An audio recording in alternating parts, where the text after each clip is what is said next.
I used to have a friend. We're going to call her BB. Here's a little backstory to make things make sense. BB refused to work. Her and her children lived off her elderly mother's income. Her mother worked all day and then watched the kids at night. Not necessarily by choice, but because that was BB's time. She refused to get a job to help support them too, and spent most of this time at my house then. My husband and I have good jobs, and my sister rented our basement. My sister also had a good job, so things were going good. My sister and I are pretty generous, and we thought BB was struggling. We didn't realize it was due to bad choices at the time. We would buy her gifts like clothes, shoes, and makeup. We thought she was a single mom down on her luck and wanted to be nice to her. We had recently gotten her a name brand outfit with matching shoes, then a longboard and a pretty pricey makeup palette. We spent almost $250 on it all for her Mother's Day gift. My husband, who didn't even like her, pitched in to make it special for her. Ironic since she is a horrible mom, but I didn't know all that then. At the same time, we got my younger sister a pretty pricey designer bag for graduation. This bag happened to be in BB's favorite color. BB saw it and instantly started crying because she thought I got her it. I told her, "Oh, I'm sorry for the misunderstanding. That's for my youngest sister. She graduates this weekend and I haven't wrapped it." She instantly got mad. She told me I was a bad friend for not just giving it to her. She went on that I should be more grateful for her and all the things she does for me. All she did was eat my food and complain. I told her to either stop complaining or leave.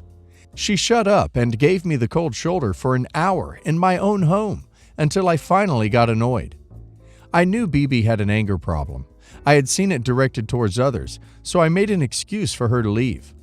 When she left, she tried taking the $300 bag, saying, "I'm a single mom. I deserve it." I got it back, and she claimed she was joking. But how entitled do you have to be to try and steal a graduation gift after being gifted almost the same amount earlier that day? Absurd. The entitlement is amazing. I wouldn't have given her a choice. She would just have one objective: stop whining and leave. Also, she will forget my name, number, and address.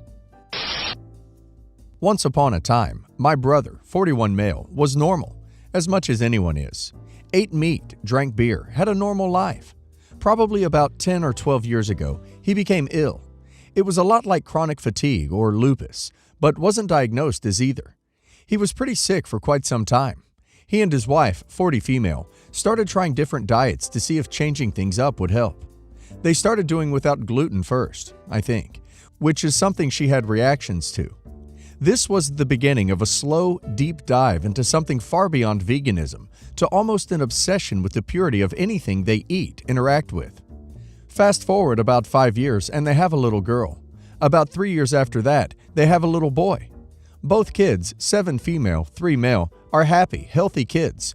Neither were vaccinated.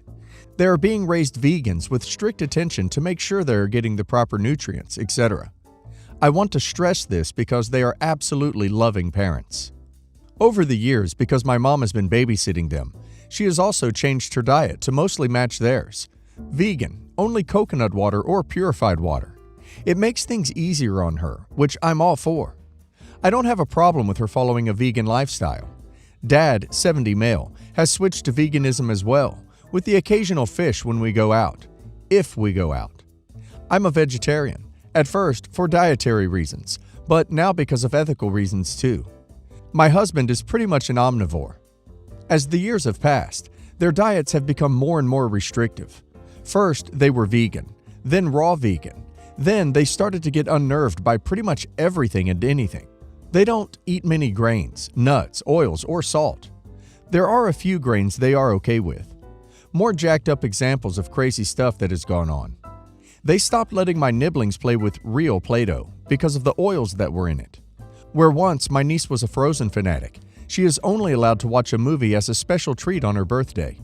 Mom isn't allowed to drive them anywhere. Only my brother and sister-in-law can. At first, my niece went to a Montessori school, then they tried a Waldorf school, and finally, they just pulled her out and are homeschooling her starting this year. About 3 weeks or so ago, my brother fainted when using the stairs. Apparently, it looked like he was having a seizure because my sister-in-law called 911. The EMTs came and had to force him to let them get his blood sugar up. And even though it would have made him feel incredibly better, he absolutely refused IV fluids. He had several tests and is fine. When I heard about this, I was just aghast and horrified. My little brother could have had something very wrong with him, but he wouldn't let them give him IV fluids.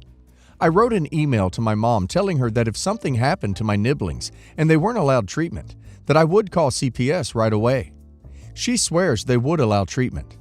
Thanksgiving was just incredibly surreal because I would sit there trying to have a normal conversation with him about nothing, and all I could think about was how he refused IV fluids. I vented to my mom several times about vaccinations, this restrictive eating, all of it. Most of the time she agrees with me, but has always at least implied that I shouldn't stick my nose in it. Until now, I haven't. Yesterday, I shared a "Yay Science" meme that went down the list of today's common idiocies, and being pro-climate change, pro-vaccination, anti-conspiracy theory, etc. It specifically said that chemtrails aren't real. So my brother replied with a video of the CIA director admitting that they were real. Obviously, it didn't show that. I lost it. Straw met camel's back. I wrote a long email to my brother saying that standing by and letting him become this deluded conspiracy theorist who thinks the entire world is poisoning him wasn't something I was willing to do anymore. I wasn't going to enable his behavior by idly standing by. I told him that his thinking regarding food was disordered and that he could probably be classified as having orthorexia nervosa. I said I couldn't handle another holiday pretending this was a normal thing. I said I'd bring everyone's presents, but I just couldn't be around to watch him endanger himself and his family. Thanksgiving was just incredibly surreal because I would sit there trying to have a normal conversation with him about nothing, and all I could think about was how he refused IV fluids. I sent him the email in the morning, CCing my mom and dad so they knew what was going on, and honestly didn't expect any kind of response at all.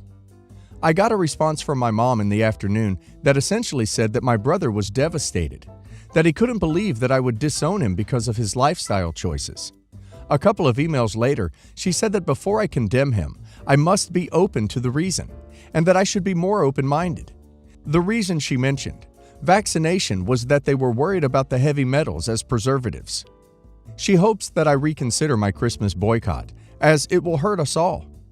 Personally, I think that she's entirely too close to the situation. They live in adjoining houses, kind of like a duplex, but separated by a garage, and she often babysits the kids. I also think that being open-minded was exhausted about when they stopped eating oils, nuts, and salt, definitely long before refusing IV fluids.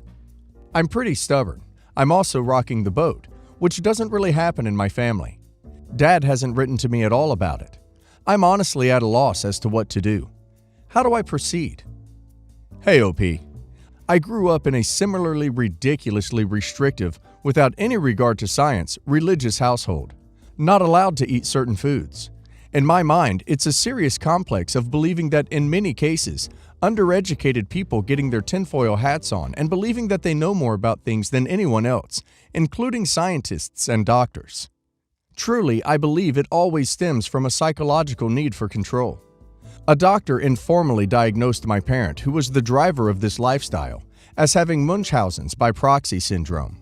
Look it up. In any case, it's a terrible way to grow up. You arrive on adulthood without being prepared for it or knowing what is normal. You feel alienated because your parents alienated your whole family for so long. I think you did the right thing to condemn them. It's one thing if your stupid choices impact just your brother and his wife, but this is impacting their kids. I wish more of my relatives had outright condemned my parents for their choices in raising us. As an adult, it would have helped me to know someone tried. On the other hand, it was tough to be even further isolated from normal, well-adjusted family because my parents felt they were being undermined. I think you can skip Christmas for your sanity and to make a point. But do think if you're willing to not be there for your little nibblings in the long run. It's most important for you to take care of your own mental health. Here's the situation. My grandma moved out near me early last year. She lives alone in a senior community. Ever since she moved out, I've been over there at least 4, usually 5 days a week for between 4 to 6 hours taking care of her, keeping her company, handling all her medical necessities. I also work 50 hours a week at my own job on top of this. I never complained, but it has been exceptionally stressful juggling these together with no assistance from the rest of the family. Earlier this year, she was diagnosed with cancer. She was taken to the hospital, checked out, and a treatment plan was created. She was in surgery several times and remained in the hospital for over 6 weeks and 2 more weeks in a recovery center. After she finally was able to go home, cancer-free, I got her set up with a temporary live-in nurse and resumed visitation and taking care of arranging and overseeing her extensive medical appointments.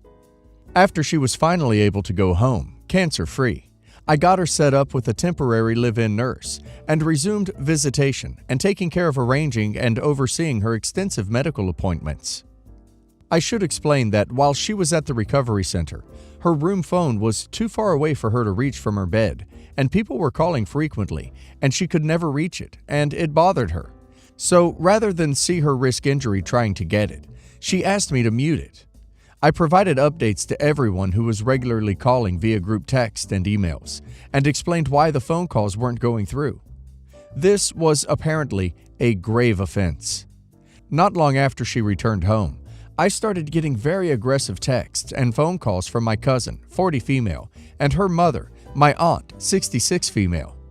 My aunt was calling me and accusing me of holding my grandmother prisoner and purposely preventing just her from calling so as to keep her out of my grandma's will so that I could get everything to myself.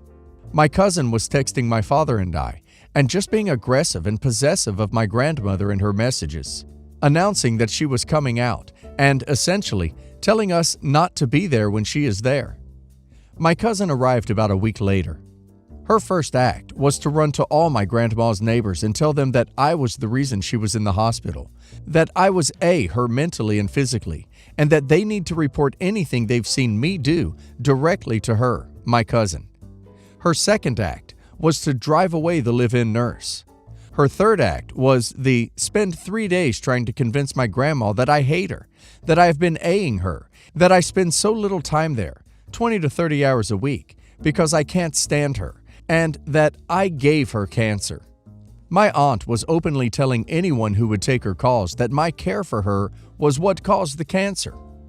They were telling her that my negligent care was why she was still bedridden and recovering so slowly, and that she didn't need any of the nursing care or any of the doctor's appointments I had been taking her to and had scheduled. They canceled a handful of key appointments I'd set up for the next month. My grandma didn't fully believe them, but she did in part. Ever since then, she's got this belief that I do absolutely hate her, and she acts afraid of me all the time. She tells me how much I hate her regularly, and cries about how I don't spend any time with her. Again, taking care of her is a part-time, sometimes second full-time job. Her neighbors treat me like I'm scum now, and watch me like a hawk. She's recently started showing signs of a possible internal complication following the surgeries, and I'm taking her in this week to get checked out by the operating surgeon's team. But I just know that as soon as these people find out she's back in the hospital, that they'll be out again accusing me of God knows what. Another cousin already thinks I was neglecting and not getting her into the hospital sooner, and an uncle is still raising hell because I wouldn't guarantee him he got what he wanted in her will. I'm absolutely terrified of what is going to happen when she dies, because I am the executor of her estate. And while the will is constructed specifically to not benefit me in any way, beyond how others are benefited, I know that these people are going to come at me with lawyers and accuse me of all sorts of crap, because there won't ever be enough in for them to make them happy. I don't know how to handle this situation anymore. I'm tired. I feel like I'm working myself to death between my work and my job and taking care of her. And everybody seems to both expect me to do more, but also blames me for everything and calls me a monster. Only a couple people in the family will help out, and when they do, it might be for maybe a few days, a month together. I've been told that if she gets put in a nursing home that I will be essentially disowned by most of the family. At the same time, I don't think I can keep being asked to pull myself this thin while also getting treated like a monster. I don't know what to do. Wow, it really sounds like it's the rest of your family that's after Grandma's assets. I have no idea what to do about your crappy relatives, but I feel really bad for your granny. The mind games and canceled appointments are really horrid things to do to an old sick lady. It sounds like you're the only one who actually gives a duck about her health and happiness. And how exactly do they suppose you gave her cancer? It's not ducking contagious. You definitely need to sort out an enduring power of attorney if you can, and talk to the doctor, etc., about what has been happening. Another idea is to get a social worker or elderly person advocate. I'm not sure what this would be called. Do you have an NGO that helps the elderly?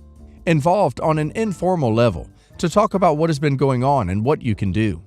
It seems like you need as many people in your corner as you can get to support you through this. That thing about disowning you if she goes into a home is stupid. If she needs to go into a home, she should absolutely do that. You are not Superman. If they don't want her in a home, they should step up and look after her. Frankly, it sounds like it would be a blessing to be disowned by your aunt and cousin at least. They sound like terrible people, vultures. I also think you need to keep a record of what is happening, doctor decisions, etc., etc., and when your aunt cancels or tries to cancel appointments.